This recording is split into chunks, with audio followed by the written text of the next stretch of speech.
program, coming to you from Toronto, Ontario, and starring Jack Benny, with Mary Livingston, Dennis Day, Rochester, yours truly, Don Wilson, and our guest conductor, Alan McIver, and his all-Canadian orchestra.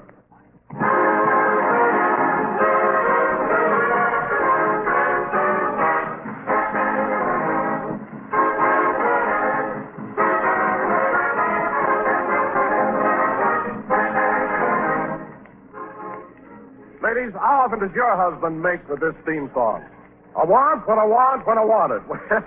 Yes, sir, that's the man for you, especially when it's time for breakfast.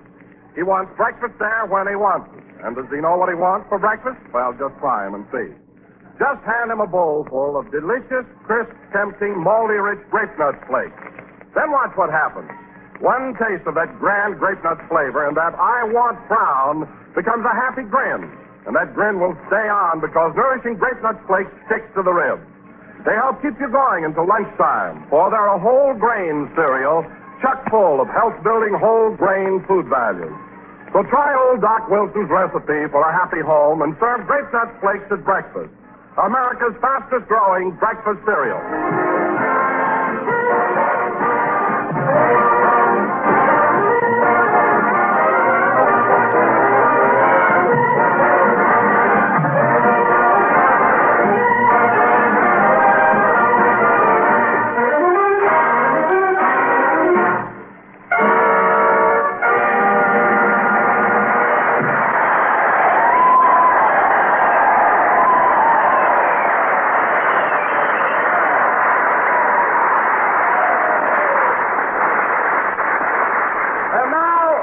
Gentlemen, for the first time in our broadcasting history, our program this evening originates outside the borders of the United States. Yes, sir, we're in Toronto, Canada. Canada, stretching 3,000 miles from Nova Scotia in the east to Vancouver Island in the distant Pacific. It's big, all right. Canada, famous for its farming, its lumbering, its mining, and its fur trapping. Yep, everything from grizzly bear to skunk. Which brings us to our master of ceremonies, Jack Benny.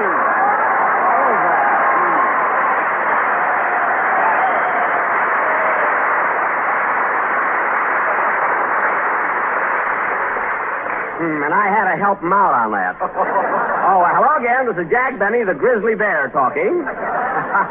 I've got too much hair tonic on me to be that other animal, you know. And, Don, there's a sure thrill broadcasting from the Dominion of Canada. Look at those uniforms out in the audience. Men from the Royal Canadian Navy, the Canadian Active Army, the Royal Canadian Air Force. Yeah. And don't forget the Royal Norwegian Air Force. Yes, sir, they've all turned out. And I love the people up here in Toronto, Don. They're so friendly, and they go out of their way to make you comfortable. What do you mean? Well, for instance, when I arrived in town, it was snowing. So they dug an underground tunnel from the Union Station to the Royal York Hotel just for me. Now, that's real consideration. Oh, now, wait a minute, Jack. That tunnel connecting the Union Station and the Royal York Hotel has been there for years. It has? Gee. Of course, everybody knows that. Oh, my goodness. Then I better rush over there right away. What's the matter, Jack? Oh, I've got to take down that sign I put up. What sign? Jack Benny Tunnel, admission 10 cents.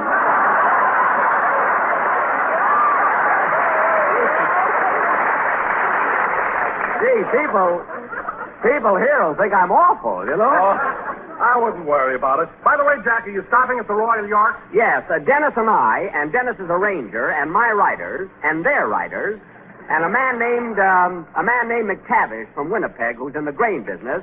We're sharing a lovely room. It has twin beds, of course. Oh, I see. Does your room overlook Lake Ontario? I don't know. McTavish always hangs his kilt across the window.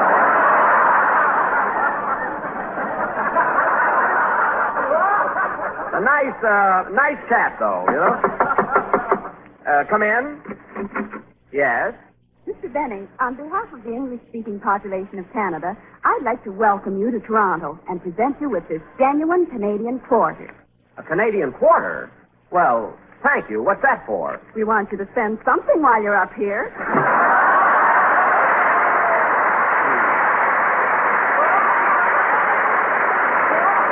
Just for that, I'm going to spend that quarter. McTavish and I are going out to dinner. What's left over, we'll split a cigar. Yes, sirree. Oh, hello, Mary. Hello, Jack.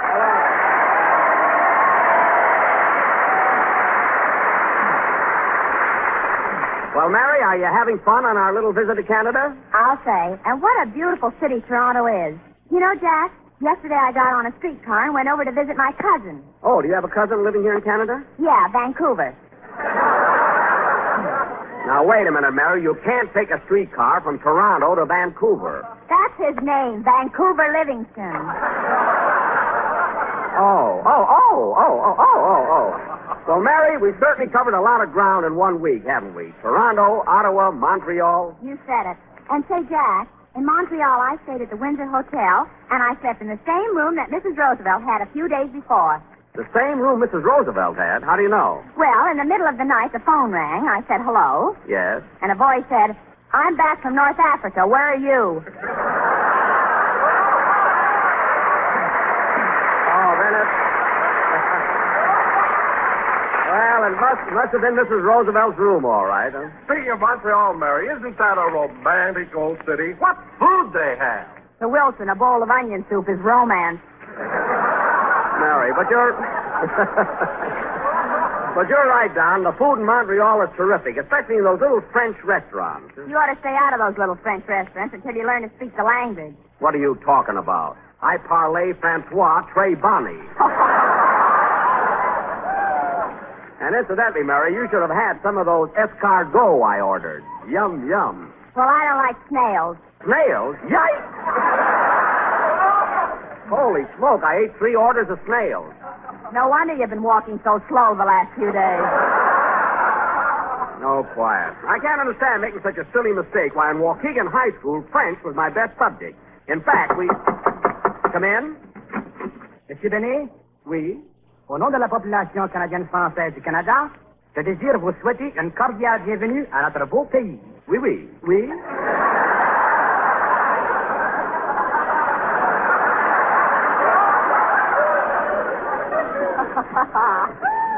What's he saying, Jack? Well, nothing about snails has come up. That I know. Procédez-vous, Mansour. Procédez-vous. Nous pensons que vos remarques sont vraiment drôles. Oui, oui.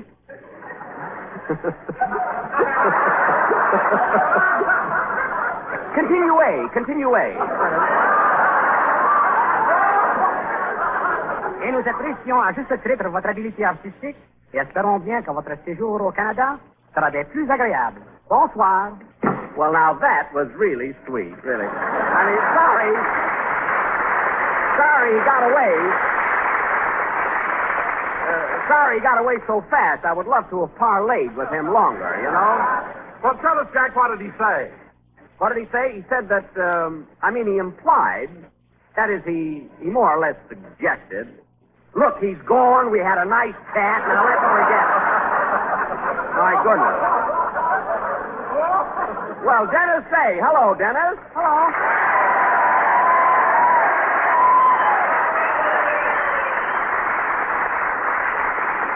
Well, Dennis, I haven't seen you since we left Ottawa. You have a good time there? Yeah, it was wonderful, and I was sure thrilled when we met the king. The king?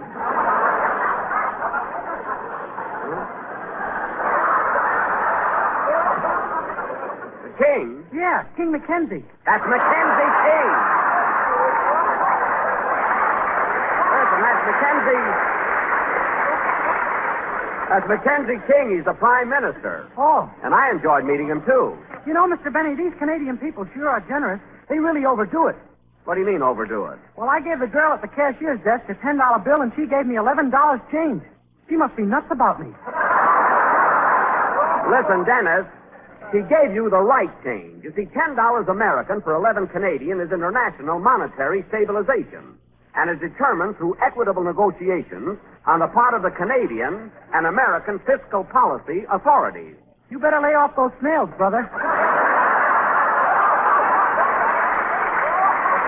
Oh, for Pete's sake.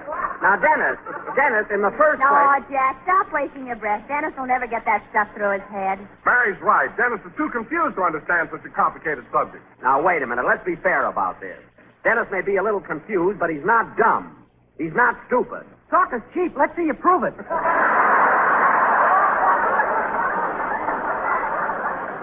Well, there's no use waiting. I'll have to keep that kid in the trunk. Never mind, Dennis. Let's have your song and do a good job.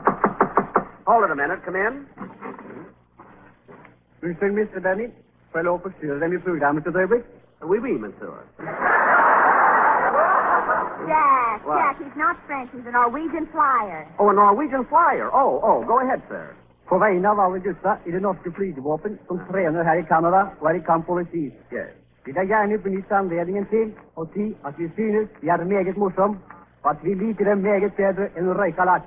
Well, now, would you mind telling me what you said in English? Mr. Benny, we Norwegians think you are very funny, and we like you much better than smoked white fish. Well, that's very nice of you. Go ahead and sing then.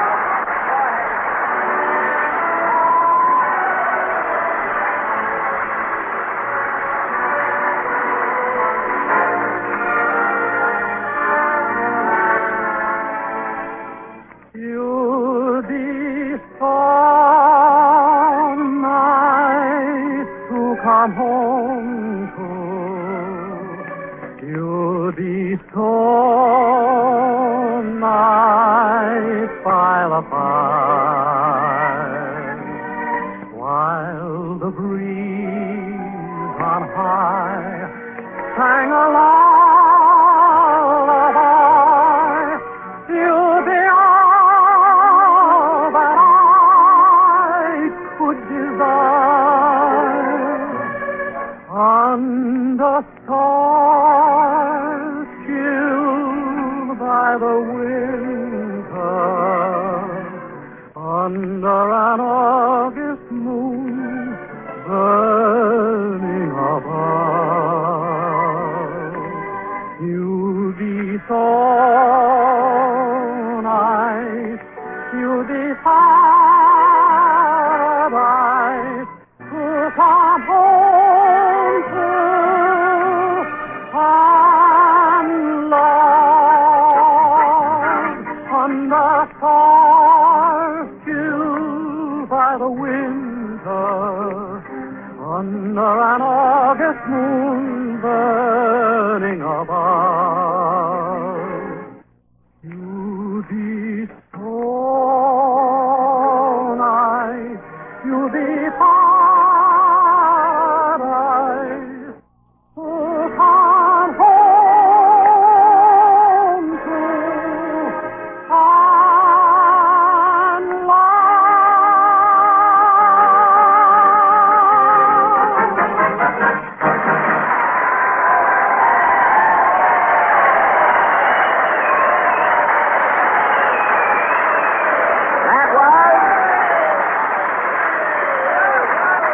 That was You'll Be So Nice to Come Home to, sung by Dennis Day. And Dennis, that was swell. Thank you. And Mr. Benny, since today is your birthday, I'd like to dedicate that number to you. Well, That's right, Jack. Happy birthday. Billy Haffer returns the day, old boy. thank you. Thanks, everybody. Gosh, another birthday. No kidding, Mr. Benny. Were you really born on February 14th? Yep, I was a Valentine baby. Cupid brought me instead of the stork. Stork. Huh? A stork? Yes. There's something fishy there, but I'm only guessing.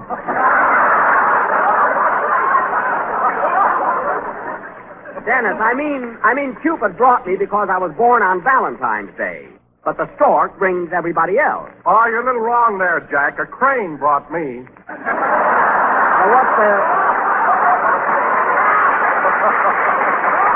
What's the difference?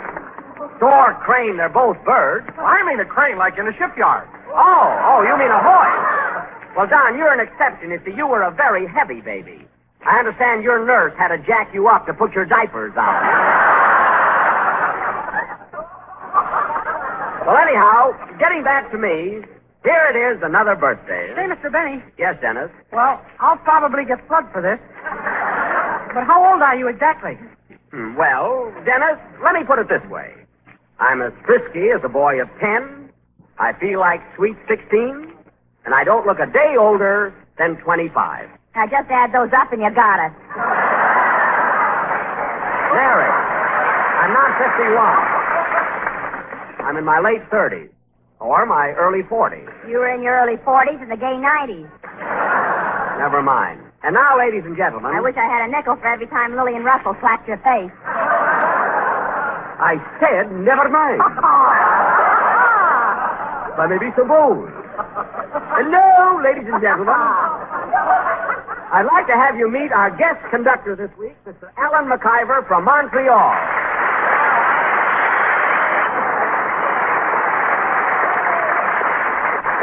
Thank you, everybody. So your name is Alan McIver, eh? Alan. Do you mind if I call you Al? Oh, no, not at all. Thank you. You see, I happen to know a fella named Alan, and just the mention of his name makes my hair stand on end. Open your shirt and show 'em. I mean the hair on my head. Well, sir, let's have your band number. What's it going to be? I've prepared a special arrangement of Canadian capers. Good. Oh, by the way, Mr. Benny, I don't know if this is the right time to bring it up, but I enjoy your work in pictures very, very much. You do? Well. Yes, I saw you and George Washington slept here, and you were wonderful. Thank you. Especially Ann Sheridan. Everybody says that. Incidentally, Mr. McIver, I'm in a new picture now called The Meanest Man in the World. I suppose you'll see that. Who else is in it? Well, I have a swell role. You see, I play the part of a young lawyer who is a failure because he's so nice and sweet and kind. Who else is in it? And it isn't until I change my character and become the meanest man in the world that I achieve the prominence that I so justly deserve. Who else is in it? Priscilla Lane and Rochester. Who do you think is in it? Let's have your number. What a fan. Heaven's sake. All right, folks, Canadian paper. Just a minute, Jack. Speaking of Canada, I've written a very clever message which involves various cities and towns in this dominion. Oh, who else is in it? I mean, you have? What's the matter with me? Yes, it goes something like this.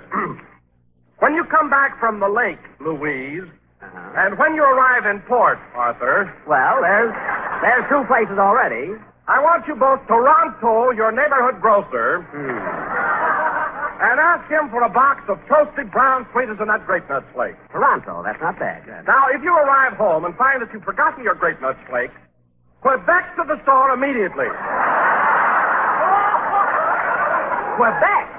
Quebec to the store. Yes, because grape nut flakes in the big 12-ounce economy size package is America's fastest growing flake cereal. Believe me, folks, you ought to try some tomorrow. Don, that was wonderful. I'm sure you've given the people hella facts about our product. I bet Ruby Stevens hated that one. And now, Mr. McIver, I think you can play... Who's that? Come in? Well, it's the Canadian girl, the French-Canadian soldier, and the Norwegian flyer. What's this for? Happy birthday, Mr. Benny, and may you have many more of them. Thank you. Vous souhaitons une bonne fête, Monsieur Benny. Espérant que vous en aurez beaucoup d'autres. Merci beaucoup. Tillit med födelsedagen. Jag hoppas vi upplever många fler av dem. Mangatalk. Play, McIver. Gee, a birthday in 3 languages. Ain't I something?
that was Canadian Capers, played by Al McIver and his orchestra. And Al, that was very, very good and quite apropos.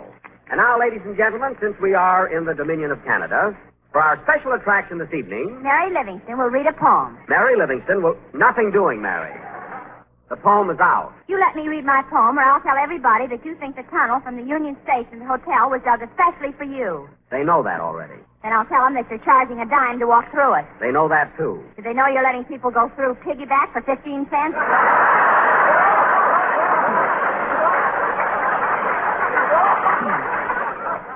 How'd you go through all of that without fluffing a line? I don't know, Dad. The special rate. That was wonderful. You're very good. Listen. All right, let's have your poem. What's the title of it? Here's to Canada. It's Army, Navy, Air Force, Merchant Marine, Ferry Command, and the FIMTA. The FIMTA? What's that? The fellow I met this afternoon. Oh, well, go ahead. Here's to the land of the maple leaf, our neighbor good and true. Greetings from Don and Dennis and me, and Jack with eyes of blue. They have been compared to Lake Ontario through McTavish's kill.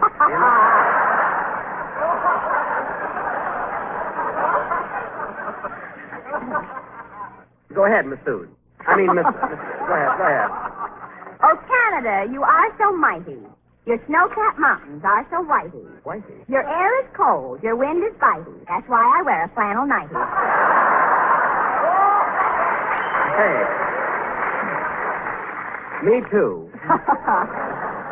Oh, Canada, where seals do play, way up north in Hudson Bay. The Eskimos, they live in igloos and keep their pigs in little pigloos. Mary, they don't have pigs up there. They eat blubber.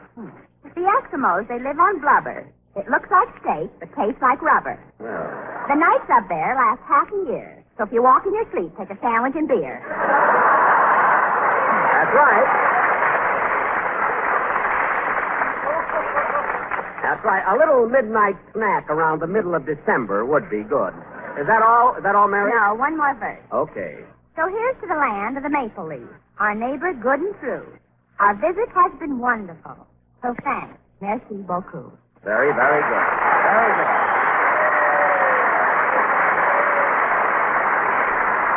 Well, Mary, that was a swell poem and a beautiful thought, and I'm sure that goes for all of us.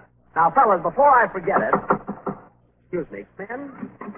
Mr. Benny? Yes? I'm an Eskimo, and I have a message for you. Well, a bald-headed Eskimo.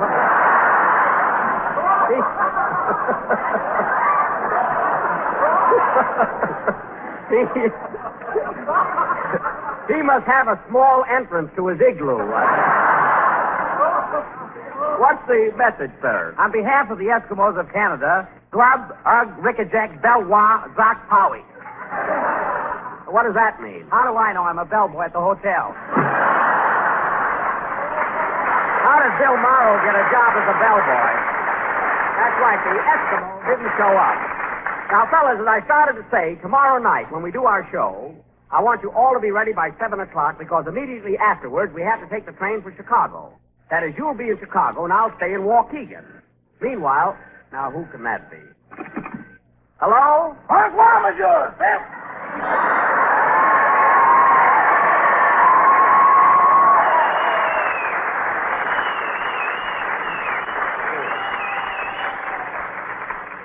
C'est moi, Rochester.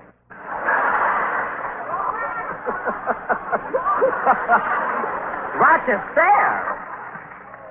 Why, Rochester, where did you learn to speak French? Montreal, Mama done told me. Oh. Well, what do you want, Rochester? What did you call me about? Well, I'm down here in the tunnel, boy. In the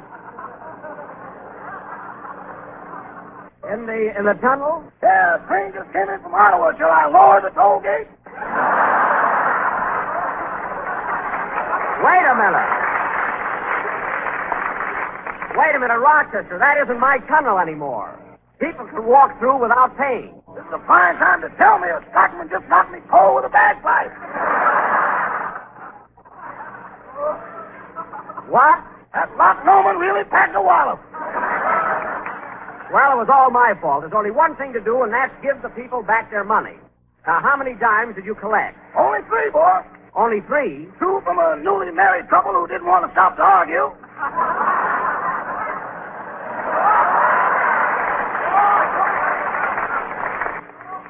Yes? And 1 from a bald-headed Eskimo. Well, the Eskimo's here, and I'll take care of them. See you later, Rochester. Goodbye. Goodbye. Okay, Rochester, I hope you sent my trunk to the right town. Last week, you sent it to Toledo instead of Toronto. Don't worry, boss. It's all packing on its way to Weehawken. Weehawken?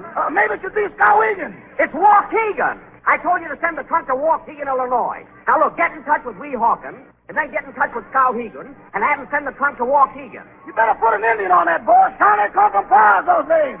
You'll do it yourself. Now, Rochester, that trunk isn't in Waukegan. I mean Skowhegan. I mean Waukegan. When I arrive, this will be your finish. Now, remember when I...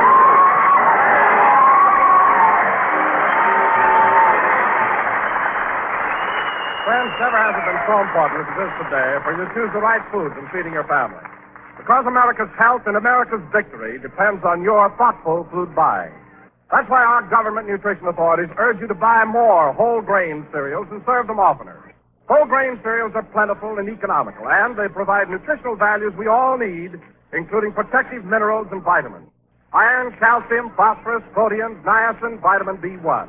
You get all those food values in whole grain cereal served with milk.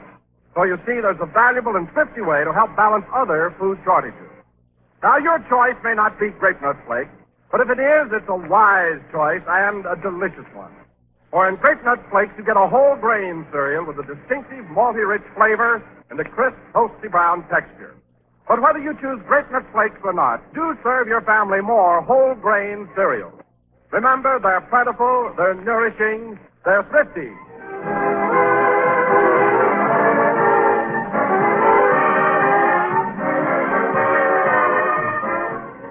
That was the last number of the 20th program in the new Grape Nut Flake series. And we'll be with you again next Sunday night broadcasting for servicemen in Chicago, Illinois. And I want to say that we have had a marvelous time here in Canada.